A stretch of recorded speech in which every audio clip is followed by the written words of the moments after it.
That's the advantage I have by watching on replay. Good eyes, good eyes. Well, ball don't lie. 2 missed free throws there. They're going to see who was last touched by. They're going to have to go and review this one. Every possession oh so important. Obviously, this juncture of the game as the officiating crew discuss it. And under 2 minutes in every game or overtime, plays can be reviewed. And that's what Angie Nelson said. As soon as Kelly Ray Finley was asking for the timeout, she said, no, review. Ooh, that's tough. Because I see both fingers on that ball there. Right. Is another view. It looked like Kyle. Kyle got the last touch. Yeah. So that last little push as both Perriman and Kyle were going for it. Teresa stuck, Beto Overstreet, and Trevor Inouye. You hear what the crowd thinks. Yeah. Well, they're playing on the Jumbotron, so they have the benefit of seeing what we're seeing. They're getting all angles. And that last one we saw appeared to be one of the better angles. Let's take a look at it one more time here. It's close, but it looked like Kyle may have gotten her fingertips on it last.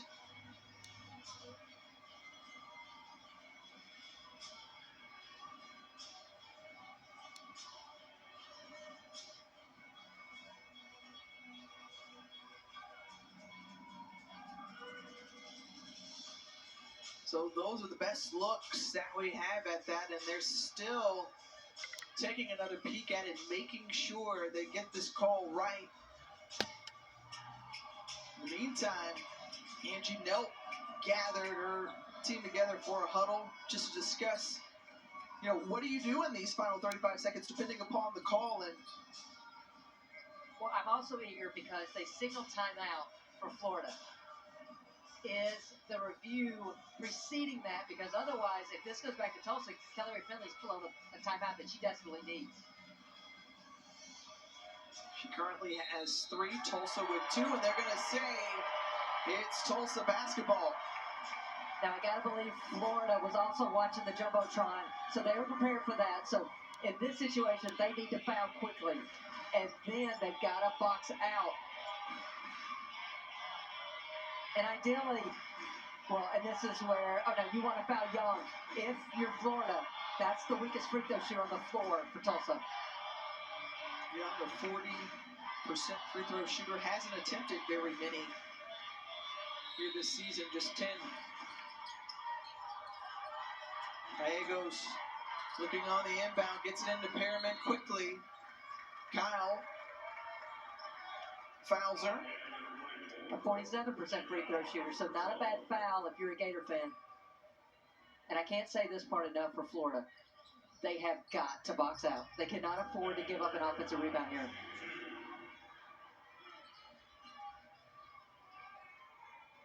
Perriman out of Tuttle, Oklahoma. Knocks down the first. Boy, what an afternoon she's had on the boards. Tulsa getting everybody off the free throw line because they don't want to risk a foul here.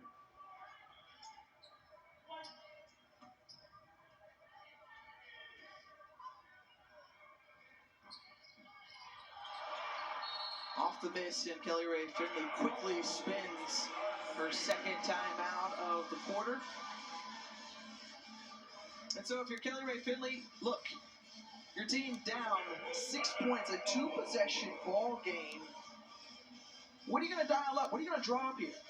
Well, the good news for Florida is that they've had a lot of experience at these end-of-game situations. What I've seen them do a lot is they'll do a guard-to-guard screen for a flare. It's been Matharu looking for that shot. I've seen some isolations. Again, this is a 2-possession game. I think you almost go for a 3 here with the way Tulsa's shooting free throws right now. So go for the quick 3, and then I am telling my players, you are flying in trying to get that offensive rebound put back. And if we don't score, it is foul trying to extend this game.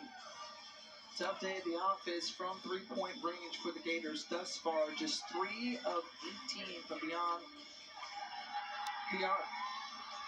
And Kelly Finley has substitutes out against a three-point shooter for the Gators. So that tells me that, yes, they're going for the three here.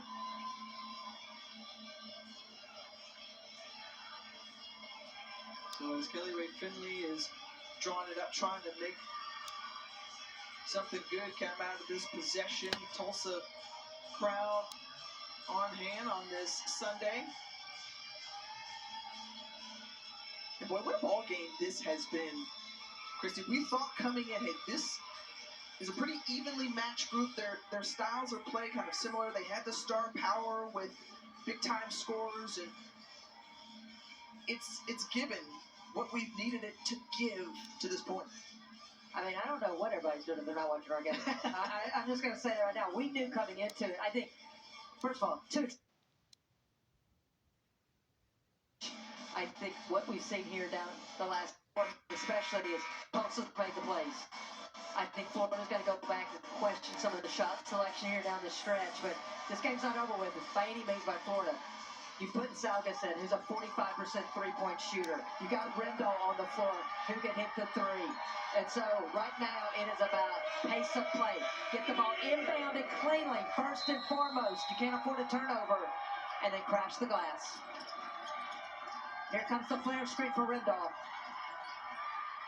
In the corner, Correa pushes it too strong, tapped out into the hands of Crawford. They're trying to foul quickly, and a collision underneath the basket as Crawford and Reynolds collide.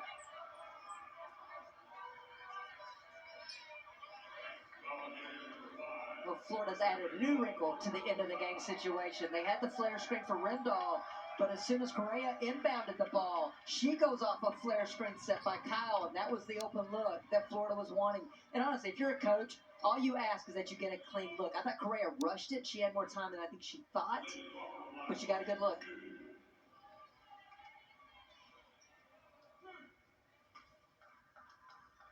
And so if Crawford hits a free throw here, which she does, that makes it a three-possession game. All the more difficult, only 20.9 seconds remaining.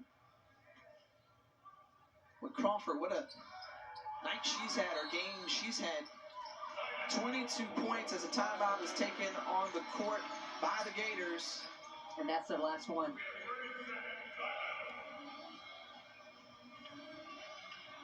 And so in these huddles, I mean, you're a former coach. What are you saying? I mean, this is a tough spot for your team to be in. You've had your chances. What are you regrouping with here? Well, if it was me, I'm saying, hey, we're looking at growth right now. We haven't executed these in-the-game situations. Right now, we are looking for all of us to do our job. And first of all, I think for fans at home, you got to know, these types of situations are practice. It's not a coach just drawing something out of her pocket right now. They've gone through them before. So right now, this is really about a review. Hey, let's be solid on our screens. Timing is everything.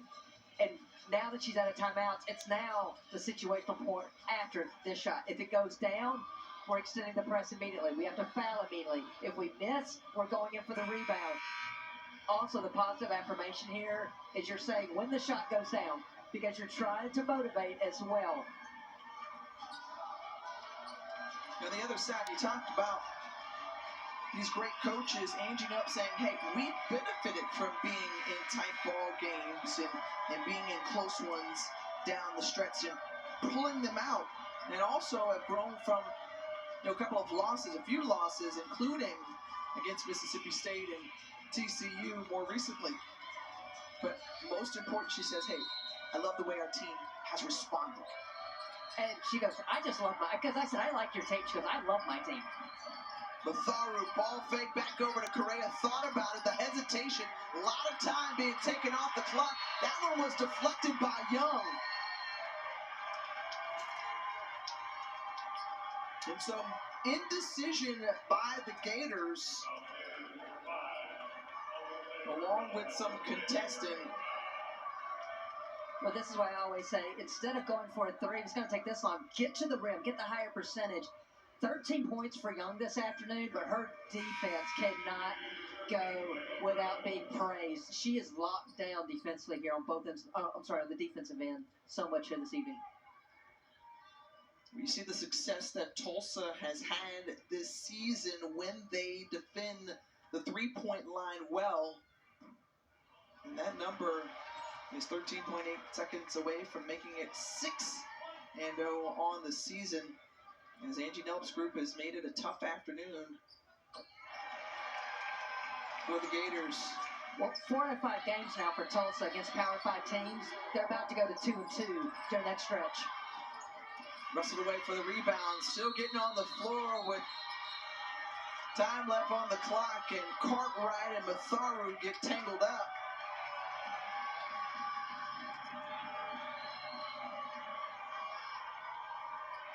And also a bit of frustration that sets in. I think you got two competitors who are scrapping here. And honestly, loose ball, it's a little bit too much afterwards for my liking. Yeah, you see the leg by Cartwright around Matharu's head. I mean, you see Kelly Finley talking to Matharu right now, trying to calm her down.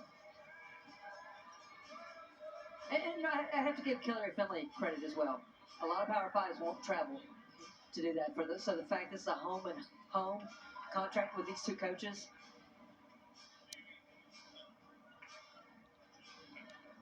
Currently, that last scuffle under review, but I want to further that point when you think about Kelly Ray Finley's group, who has been on the road. This is in the midst of 7 straight games away. They've got a couple more. That's also not easy when you're talking about trying to get into a rhythm to start the season. 42 days in between home contests. Well, I'm going to borrow a phrase from the Wizard of Oz. There's no place like home. And I'm sure that's the way Florida's feeling. They can't wait to get off of this stretch and just have their own fans, their own rims, their own locker rooms, their own beds to get back to comfort. And here's what I'll say about Florida.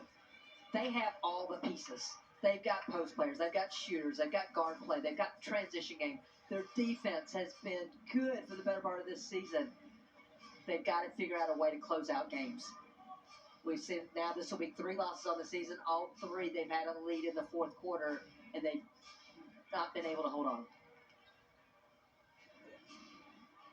But I'll also say, and this goes for both teams, where they are right now in December, I think both these teams are going to look so differently in March, and that's a scary thought. Remember, this Gators team last made it to the NCAA tournament back in 2022. And Tulsa is a burgeoning program under third-year head coach Angie Nelp, with all signs pointing in a very positive direction after review. No fouls were called, no timeout awarded to Tulsa, hence they're advancing the ball.